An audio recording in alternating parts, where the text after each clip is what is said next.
Matt Ryan joining us from Atlanta. How do you feel about the season there, Matt? I'm hopeful that we can get this thing going. Obviously, with everything that's been going on this offseason and watching the other major sports try and get up and running, and what happened with the Marlins the other day, you become skeptical. But I've been able to get my testing done really the last 5 days here at our facility, and have seen the setup that we have. I got to give our organization a lot of credit. They have it set up really well to keep us as safe as possible. I got my little tracker on in the building. I'm the only one in this room right now, so I got no mask on. But I feel good about what they've done, and I'm hopeful that we'll be able to play come September. What's the tracker? So I think this tracker is league mandated, and so they put it on like a wristband.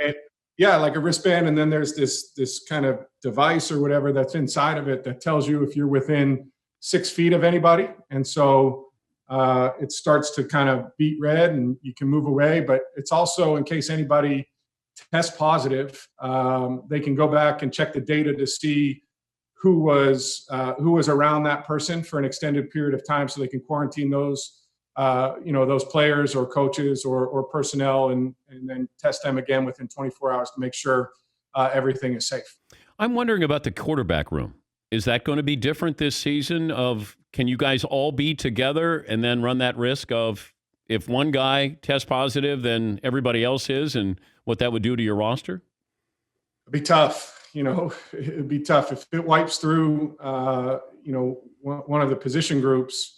Which in our sport can be pretty small. I mean, it could really affect, the outcome of games, or may not even be able to play. But, we're lucky in our building. We've got a great setup where we have tons of space.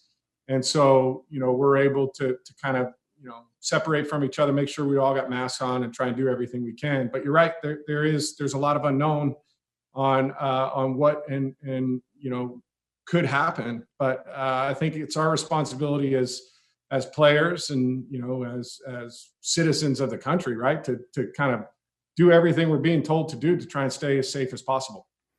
We're talking to Matt Ryan, the Falcons quarterback. What was your reaction to the Patrick Mahomes contract? I was happy for Patrick, man. He it's a good time to be a quarterback in the NFL. There's no question about it. So.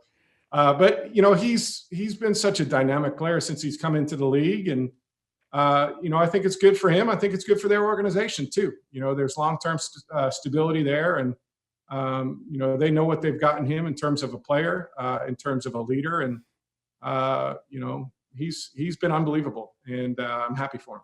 But explain this to me, Matt. Maybe you're not the right guy to ask this question to, but why is it the next quarterback gets more than the previous quarterback, no matter what?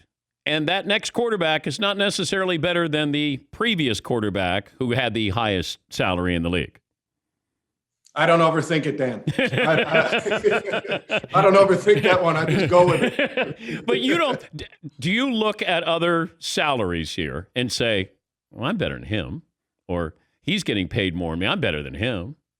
I don't. I think that everybody, there's a market there, right? And whatever the market dictates, that's what it is. And so, I've never really gotten too hung up on it, and we're fortunate. I say that from a place where I've been fortunate my entire career to be incredibly well compensated. And so, but I just, it's never been something that I've been jealous of other guys, or felt like other guys weren't deserving of it. I'm for everybody.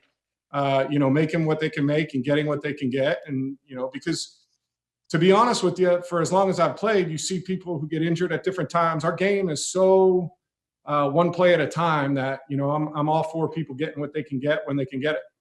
What was your reaction when Brady signed with the Buccaneers? I was like, come on, man. Really?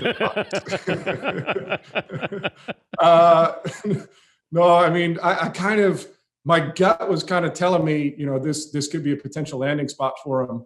Having played against them last year, knowing how good their defense was, the weapons that they have on offense, I thought, this could be a potential landing spot for him when he announced he wasn't going back to New England. So I wasn't altogether too surprised, because I thought it would be a good fit.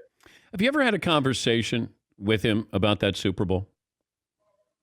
No, just he sent some text messages after that game, and I'm not sure I'm not sure I'm still in a good enough place to have a reasonable conversation with him about it. I'm not sure I'll ever be there. But if you played golf with him, would you bring it up, or would you wait for him to bring it up?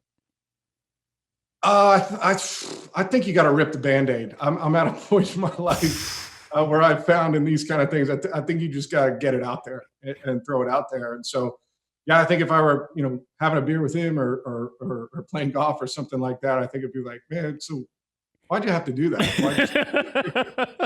Why'd you have to go there? Because you know that he loves to talk trash, but there's certain things that are those off limits? He's always, to be honest with you, in the passing, the times I've seen him in passing or the conversations that I've had with him, he's always been super respectful. Okay. So I don't think he needs to talk any trash about that game. There's nothing that really needs to be said. What are you doing with Gatorade? Well, I'm happy, to be able to promote Eric Gilbert, who I got to spend time with in December and announced when he was the National Football Player of the Year. But they're announcing he's the 2020 Male Athlete of the Year at the high school level. So just congratulating him. I've come full circle in this spot. Saw him as the football player last year. Excited to see what he does at LSU, and excited for him because it's an incredibly prestigious award, the most prestigious in high school sports, because it takes into account not only what you did on the field, but also, who you are as a person and what you did into the classroom. So, a huge congratulations to him. If it wasn't Boston College, where were you going? I was kind of between a couple different places, Iowa, Purdue, and some of those schools in the Big Ten. But Boston College was always kind of the spot I wanted to play for whatever reason. My uncle played there. I grew up one of the few Boston College fans there are. I grew up a BC fan, and I always wanted to go there. Just for the record, you're not going to opt out this season. You are going to play for the Falcons. I'm going to play. I'm already in the building and all checked in and all that stuff. I guess guys have until the 3rd, and I respect that decision for people to make it. But I feel comfortable with playing this year. Great to visit with you again. Good luck in that division. Don't have too many. Thank God the Panthers are there. They're not very good, but the Saints and Buccaneers, they're going to test you a little bit there, Matt. Yeah, you never know. You never know how it's going to go, but it's going to be a tough one this year for sure. We've got to work it out for us. Thank you, Matt. Great to talk to you. All right, be safe. That's Matt Ryan, Falcons quarterback.